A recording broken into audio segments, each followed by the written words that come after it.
coffee tastes like it's been sitting in the pot since Tuesday, which it probably has, knowing how the night crew operates around here. I'm staring at the dregs in my thermos, wondering if I should dump it or just accept that this is what passes for morning fuel at BNSF Kansas City Rail Yard, when the emergency broadcast cuts through the break room like a rusty blade. Emergency alert.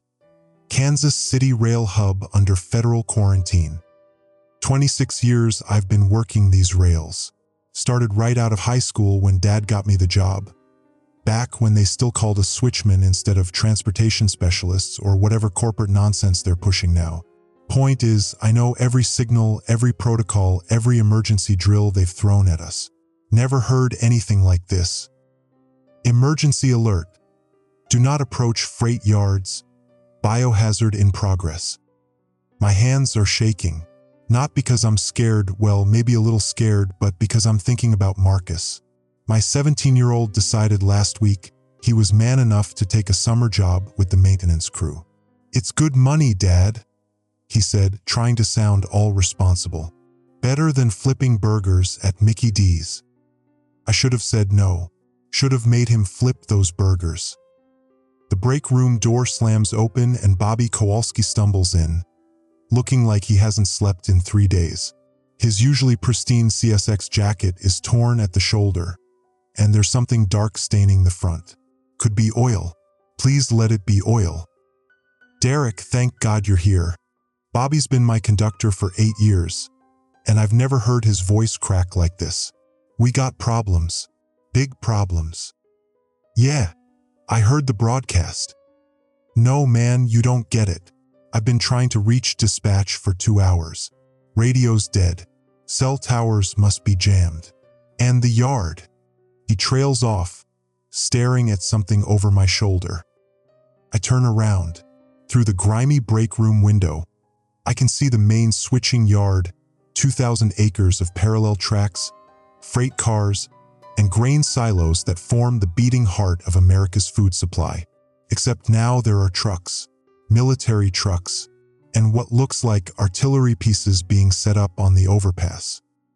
They're gonna level it, Bobby whispers. Whole damn place. Heard it on the scanner before it went silent. Something about contaminated grain shipments. Some kind of virus. My blood goes cold. Marcus was working the night shift. On the grain cars. Bobby won't meet my eyes. That tells me everything.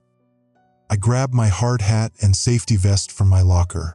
The vest is orange, high visibility, they call it. Makes you easy to spot when things go sideways. Today, that might not be such a good thing. Where you going? Bobby asks. To find my son. Derek, they've got the whole perimeter locked down. National Guard's not letting anyone in or out. I'm already heading for the door. Then I better hurry. The morning air hits me like a slap, thick with diesel fumes and something else. Something sweet and rotten that makes my stomach turn. The switching yard stretches out in front of me, a maze of steel rails disappearing into the distance. I've walked these tracks thousands of times, but today they look different, foreign. There are bodies. Not many, but enough, scattered between the freight cars like broken dolls. Some wearing the same orange vests as mine. Some in the blue coveralls of the maintenance crew. Some in clothes I recognize. My radio crackles to life. Anyone out there? Trapped in car number. The signal breaks up, but that voice. I know that voice. Marcus? Marcus? Is that you? Static. Then, Dad? Oh, thank God. I'm trapped in, can't get out. The signal dies again, but it's enough. My boy's alive, and he's somewhere in this maze of steel and grain and whatever the hell else is happening here. I break into a run, hard hat bouncing on my head, safety vest flapping behind me like a flag of surrender. 26 years of walking these rails, and I've never moved this fast, never had this much to lose. Behind me, I hear the rumble of heavy machinery. The military's moving in position. Whatever they're planning, it's going to happen soon. I just have to find Marcus first. The grain elevators loom ahead like concrete monuments to the prairie, tall, imposing structures that store millions of bushels of wheat, corn, and soybeans. It's where America's breadbasket gets sorted and shipped to the world. And somewhere in that industrial cathedral, my son is trapped. I'm coming, kid. Dad's coming. But as I get closer, I start seeing them. The infected workers Bobby mentioned. They're moving wrong. Stiff, mechanical, like their joints need oil. And they're all bleeding the same thing. Black grain dust streaming from their noses and mouths like thick blood. Jimmy Hernandez stumbles past a grain car about 50 yards ahead. Good guy, always looked out for the younger workers. But now half his face looks like it melted and reformed. And when he opens his mouth to breathe, kernels of corn spill out onto the gravel. He sees me and starts moving in my direction. Not running, something worse. A deliberate, purposeful walk like he's got all the time in the world to catch me. And behind him, more of them. Sarah Kim from the night shift, still wearing her supervisor's clipboard, but with black veins of grain dust visible under her translucent skin. 3 maintenance workers whose names I should know but can't remember because their faces have changed too much. They're all moving in the same rhythm. Step, step, pause. Step, step, pause. Like they're marching to music only they can hear. I change direction, cutting between 2 freight cars to avoid them. My radio crackles again. Dad, I can hear something moving outside. Sounds like footsteps. Lots of them. Marcus, stay quiet. I'm coming to get you. Where are you exactly? Grain car G4471. The loading door's jammed and something's trying to get in. G4471. I know that car. It's one of the newer hoppers, probably loaded with premium winter wheat. The loading mechanism sometimes sticks. Been meaning to file a maintenance request for weeks. Now I wish I'd gotten off my ass and done it. The car should be near the elevator complex, probably on siding track 7. That's the good news. The bad news is I have to cross the main switching yard to get there. And the main yard is where most of the infected are congregating. Marcus, it's Dad. I'm coming to get you. Stay calm, stay quiet, and whatever you do, don't open that door. I start moving through the maze of freight cars, using the massive steel hulks as cover. Each car weighs about 125 tons when fully loaded, normally just a number, but today it means protection from whatever these people have become. The infected workers seem to hunt by sound. Every footstep, every breath, every heartbeat seems amplified in the industrial space. But I've got 26 years of experience moving quietly through rail yards, and that training is keeping me alive now. Halfway across the yard, I see something that makes me stop cold. The lights, the sodium vapor lights that illuminate the switching yard are flickering in a pattern. Not random electrical problems, a rhythm. Flicker, flicker, pause. Flicker, flicker, pause. The same rhythm as the infected workers' footsteps. Like the entire facility is synchronized to some invisible heartbeat. I keep moving, weaving between grain cars and switching equipment, following the familiar routes toward siding track 7. Behind me, I can hear more infected emerging from the grain elevators. Their footsteps echo in perfect synchronization across the vast yard. Step, step, pause. Step, step, pause. They're coordinating, hunting as a group, and I'm running out of places to hide. The radio crackles. Dad, there's more of them now. I can see them through the loading chute. They're doing something to the grain, making it move. I reach siding track 7 and there it is, G4471, a standard grain hopper painted BNSF orange. The loading chute on top is sealed, which means Marcus is probably sitting on about 100 tons of winter wheat. But the infected have found him too. 3 of them are circling the car, bleeding grain dust and moving in that same mechanical rhythm. One of them has jammed a piece of railroad tie into the door mechanism, probably trapping Marcus inside. I grip the railroad spike from my tool belt. It's not much of a weapon, but it's heavy and sharp, and right now it's all I've got. Time to get my boy back. The first infected worker goes down easy. Railroad spike through the base of his skull, leveraged by 26 years of swinging hammers and driving spikes. But when he falls, black grain dust pours out of the wound instead of blood, and the other two don't even react to losing their partner. They just keep moving in that same synchronized rhythm, like they're all part of the same machine. I pull the railroad tie out of the door mechanism while fighting off the other two infected. The wood splinters with a crack that echoes across the yard like a gunshot, and immediately I hear more footsteps. Lots more footsteps, all moving in perfect coordination. The grain car door slides open and Marcus tumbles out, covered in wheat dust and terror. 17 years old, all arms and legs like his mother was at that age. Still my little boy, though. "Dad, there are more coming," he whispers, pointing toward the switching yard. He's right. At least 20 infected workers are shambling toward us, drawn by the sound of the door opening. They move wrong, too stiff, too purposeful, but they're fast enough. "Stay close," I tell Marcus, gripping my railroad spike. "We're getting out of here." But when I turn around, I see more of them emerging from the shadows between the freight cars. We're surrounded. Marcus grabs my arm. "The maintenance tunnel," he whispers, "under the grain elevators. I helped install new electrical conduit last week. It leads to the rail yard office building." I know the tunnel he's talking about, part of the underground infrastructure that keeps the elevators running. It's cramped, dark, and probably full of steam pipes and electrical hazards. It's also our only chance. "Lead the way, kid." The maintenance access is a steel grate set into the concrete foundation of elevator tower 4. Marcus kicks it open and drops into darkness. I follow, pulling the grate closed behind us just as the first infected worker reaches the opening. The tunnel is worse than I imagined.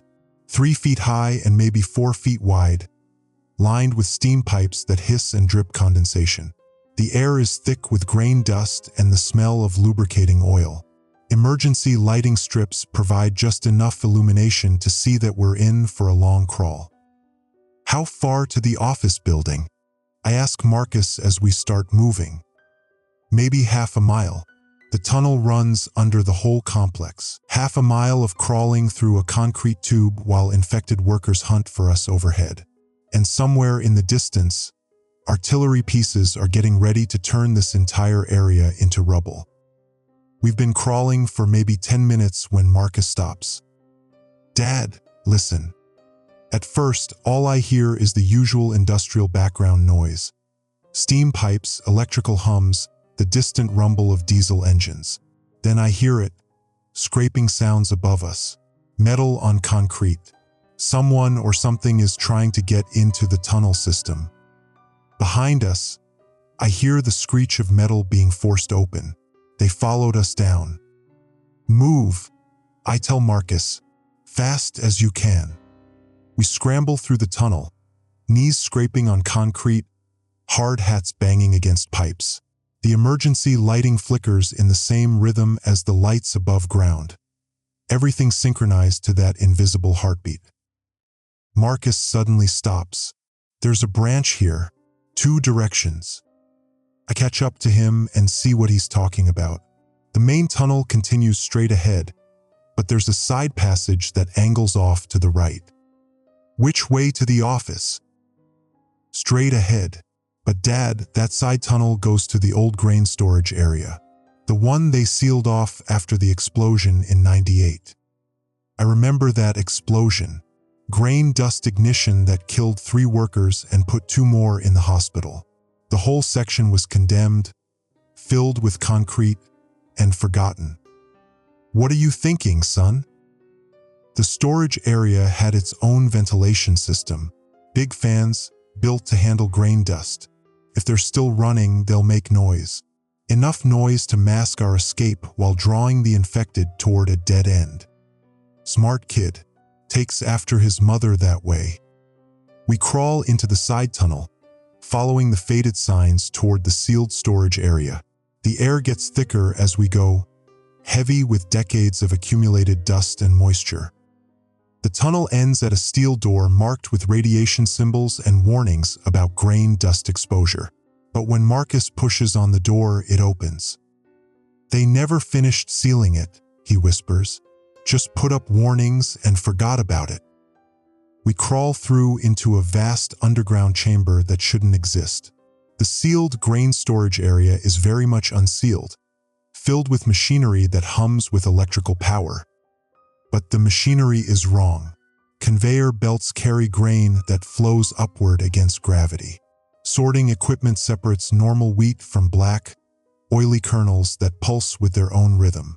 And scattered around the equipment are workers, dozens of them, all bleeding grain dust, all moving in perfect synchronization. They're loading the black grain into modified freight cars, cars that shouldn't be able to fit in an underground space. "Dad, look at the grain," Marcus whispers. The wheat and corn being loaded isn't the normal golden color I've seen for 26 years. It's darker, almost black, with an oily sheen that reflects the industrial lighting. And it's moving on its own, flowing like liquid rather than grain. "We need to get out of here," I whisper. But when we turn back toward the tunnel, we find our exit blocked. 3 infected workers have followed us down here, and they're standing between us and escape. One of them used to be Sarah Kim, the shift supervisor. I can tell by her hair, still pulled back in the same ponytail she always wore. But her eyes are completely black now, and grain dust streams from her nose like thick blood. "Hello, Derek," she says in a voice that sounds like grinding metal. "We've been waiting for you." Sarah Kim takes a step closer, and I realize the infected workers aren't just randomly violent. They're organized. Whatever virus or parasite has taken control of them, it's smart enough to use human memories and speech patterns. "You know what this is, Derek?" Sarah continues, gesturing toward the underground operation. "You've seen the reports. Grain shipments testing positive for contamination. Export contracts being canceled. The company losing money." "I do know. Hell, every railroad worker in America knows. For the past 6 months, there have been problems with grain shipments. Contamination, they called it. Fungal infections, bacterial growth, mysterious crop diseases that turned healthy grain into something else. Management blamed it on climate change, supply chain disruptions, foreign interference. Anything except the obvious truth. Something was deliberately contaminating America's grain supply. "The question is," Sarah says, "are you going to help us finish the job, or do we have to convert you first?" I glance at Marcus, who's pressed against my side. My boy understands what's happening. This isn't just about infected workers or even a local outbreak. This is about weaponizing the food supply. "The artillery," I say. "The government knows. They're going to stop you." Sarah laughs, a sound like breaking glass. "The government ordered the contamination, Derek. Who do you think has been coordinating the grain car routes, making sure the infected shipments reach the right distribution centers?" My blood turns to ice water. If she's telling the truth, if this is a government operation, then the military isn't here to stop the outbreak. They're here to eliminate witnesses, including me and Marcus. "Dad," Marcus whispers, "the ventilation fans." I look up. The massive industrial fans that roar like jet engines are directly above us, moving air through the underground complex. If we could somehow get up there, maybe we could access the surface through the ventilation system. "Sarah," I say, trying to sound reasonable. "You know me. I'm just a railroad worker. I keep my head down, do my job, cash my paycheck. I'm not a threat to anyone." "That's where you're wrong, Derek." Sarah tilts her head at an impossible angle, black grain dust streaming from her ears. You're the most dangerous kind of threat. You're a witness who cares more about his son than his country." She's right, of course. If it came down to choosing between Marcus and whatever twisted version of national security this represents, there's no contest. My boy comes first. I charge towards Sarah with the railroad spike, but she moves faster than any human should be able to.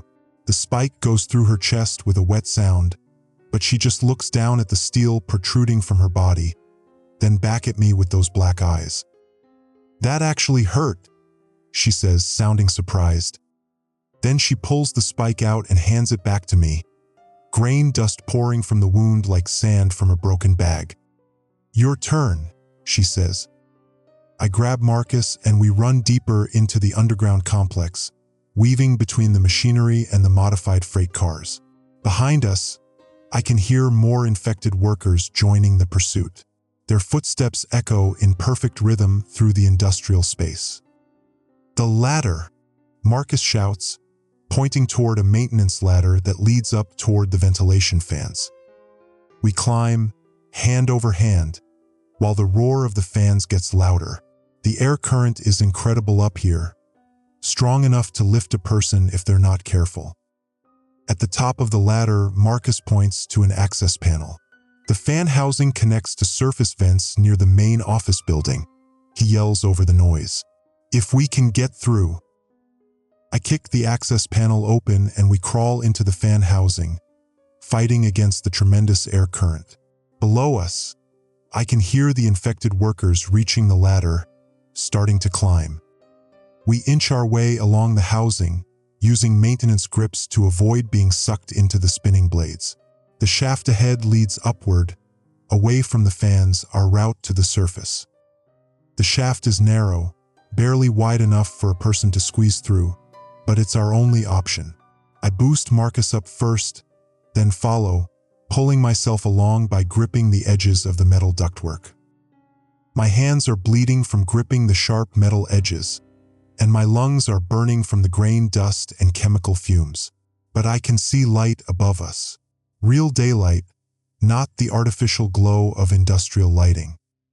We emerge through a vent grate behind the main office building, about a quarter mile from where we started. The morning sun feels like a gift from heaven after the underground horror. But our relief is short-lived. The Kansas City rail yard is surrounded by military vehicles. Tanks, artillery pieces, troop transports, enough firepower to level a small city. And they're all pointed at the rail complex. "Attention rail yard personnel," a voice booms from military loudspeakers. "You have 5 minutes to evacuate the area. Demolition will commence at 1100 hours. I check my watch. 10:57 a.m. "Dad, we need to get out of here," Marcus says. But as we start running toward the perimeter fence, I see something that stops me cold. Military personnel are loading grain cars onto waiting trucks, the same modified freight cars we saw in the underground complex. They're not here to stop the contamination. They're here to distribute it. We run toward the fence, but military trucks rumble between us and escape. Soldiers pile out, weapons ready. "Hold it right there," the squad leader shouts. "No one leaves the contamination zone." I look at my son, 17 years old, his whole life ahead of him, and I make the hardest decision of my life. "Marcus," I whisper. "When I give the word, you run for that gap in the fence behind the grain elevator. Don't look back. Don't wait for me. Just run." "Dad, no." "Now." I charge the soldiers, roaring like a madman, drawing their attention while Marcus sprints toward freedom. Gunfire erupts behind me as I tackle the squad leader, and for a moment, I think I might actually have a chance. Then something heavy hits me in the back of the head, and the world goes dark. I wake up in the back of a military transport truck, hands zip-tied behind my back, head pounding like a freight train. Through the canvas covering, I can see the Kansas City rail yard getting smaller in the distance. Smoke is rising from the grain elevators. They're burning everything, just like the broadcasts promised. But I can also see grain trucks heading in the opposite direction, toward the interstate highways that will carry their contaminated cargo to distribution centers across the country. "He's awake," someone says. A military officer, colonel's eagles on his collar, sits across from me, looking tired and older than his rank suggests. "Derek Hanlon," he says, reading from a file. 26 years with BNSF. Divorced. One son, Marcus, age 17. Clean security clearance, no criminal record, model employee. "Where's my boy?" "Safe," the colonel says. "For now." Through the truck's rear window, I can see we're heading toward what looks like a temporary military base, Quonset huts and communication towers set up in a farmer's field. "You want to know what this is really about?" the colonel asks. I don't answer, but he continues anyway. 3 years ago, we began introducing a modified pathogen into select grain supplies. Not enough to cause immediate crop failure, but enough to make the grain carriers for something else. Something that modifies human behavior. He shows me photographs of grain samples, microscopic images of what looks like black thread woven through normal wheat and corn. The pathogen affects people who consume processed grain products. Bread, cereal, pasta.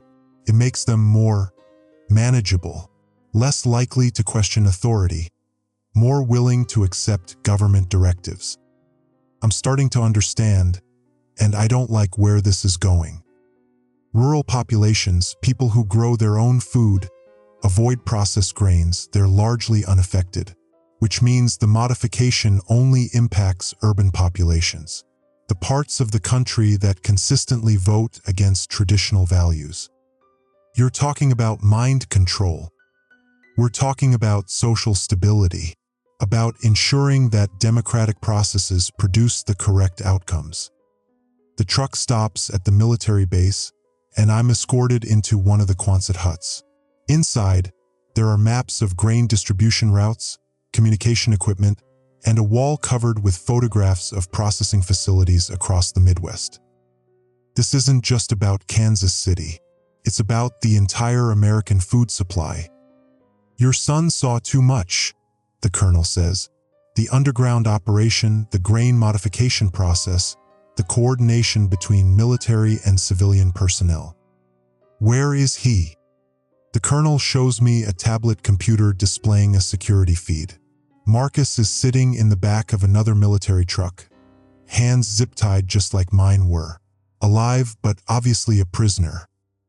"We need someone with your knowledge of rail operations to help optimize the distribution network. Someone who understands how grain moves from farm to table." I stare at the distribution maps, seeing my life's work, 26 years of moving America's harvest, turned into a weapon against my own countrymen. "And if I refuse? Then your son becomes another casualty of the containment operation." I look at the security feed again, seeing Marcus in the back of that truck, 17 years old and waiting to see what his father will choose. "I need access to the railroad communication systems," I tell the colonel, "to coordinate with dispatch centers and routing stations." The colonel nods, apparently satisfied that I'm cooperating. He leads me to a bank of computers connected to railroad networks across the continent. "You have 2 hours to develop an optimized distribution plan," he says. "Routes that will ensure maximum population coverage while minimizing detection." I sit down at the computers and start typing, but I'm not developing distribution plans. I'm sending warnings. 26 years of working these rails taught me something the military analysts missed.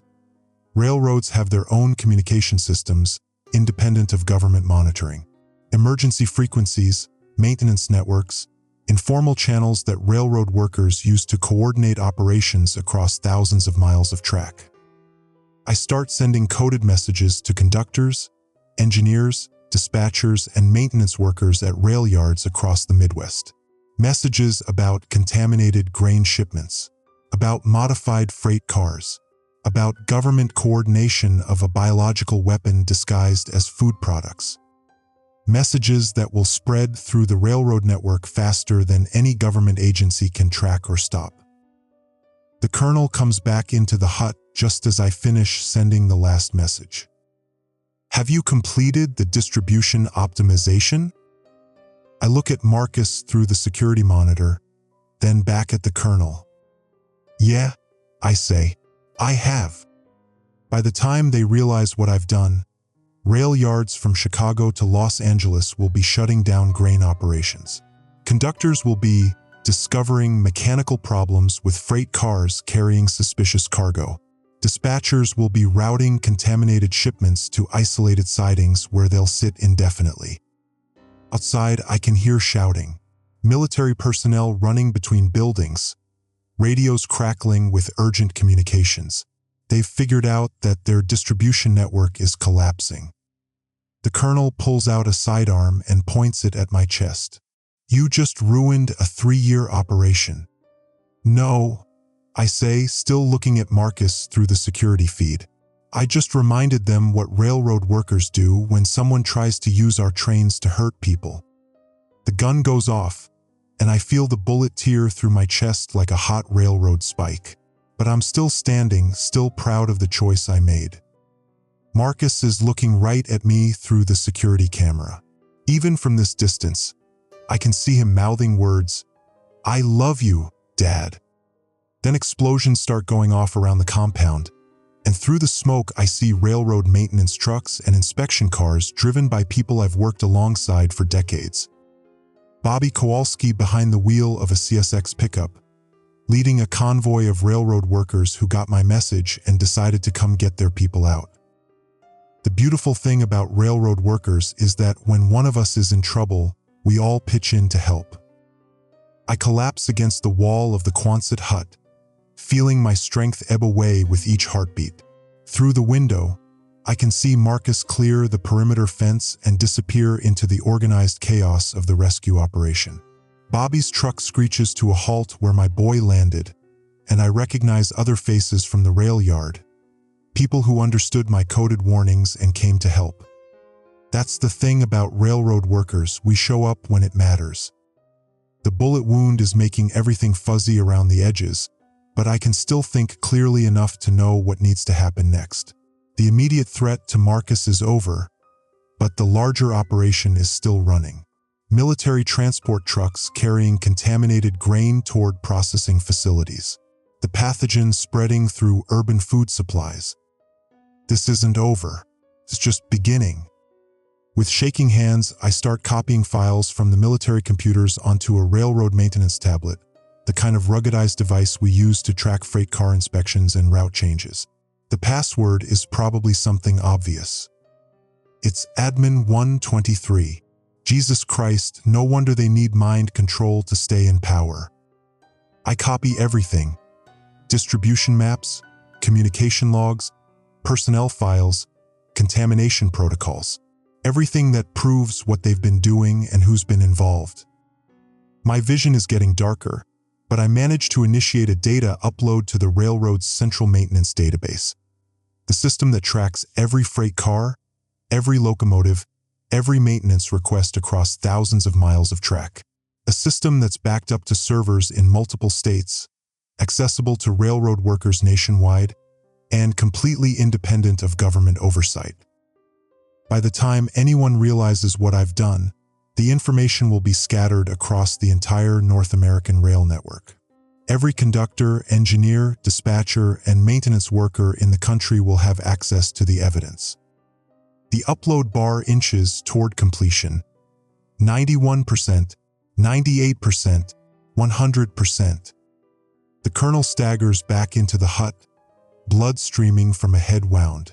"You just paralyzed the American economy," he says. "No," I reply, feeling the blood loss catching up with me. "I just gave it back to the people who actually make it work." Outside, the sounds of the rescue operation are fading. Bobby and the others got Marcus to safety, along with whoever else they could save. The immediate crisis is over, but the larger battle is just beginning. I close my eyes and think about my son, probably riding in the cab of a maintenance truck right now, heading towards safety and a future where he'll have to make sense of what his father did and why. The last thing I hear before darkness takes me is the sound of train horns in the distance. Long, mournful calls that echo across the Kansas prairie like a lament for everything we've lost and everything we're still fighting to preserve. When railroad workers blow their horns, it means something. It means we're here, we're still working, and we're not giving up. Even when the whole world seems to be falling apart, the trains keep running. 3 months later, the Kansas City incident would be officially classified as a terrorist attack on grain storage facilities, with no mention of government involvement or biological weapons. But railroad workers across the country would remember Derek Hanlon's name, and whenever they had to make a choice between following orders and doing what's right, they'd think about a man who chose his son over his government. The grain contamination program was quietly discontinued after widespread equipment failures made distribution impossible. Processing plants reported mysterious mechanical breakdowns. Freight cars developed inexplicable routing problems. Dispatchers discovered clerical errors that sent contaminated shipments to dead-end sidings where they sat until the grain rotted. Marcus Hanlon would grow up to become a railroad safety inspector, carrying on his father's work in a different way. He would implement the Hanlon protocols, the most stringent grain testing and documentation procedures in railroad history. And late at night, in switching yards across the continent, workers would still tell the story of Derek Hanlon's warning. How one man's coded message saved millions of people from eating food designed to control their minds. The trains kept running. They always do. But now the people running them were paying attention to what they were carrying and where it was going and who was giving the orders. That made all the difference.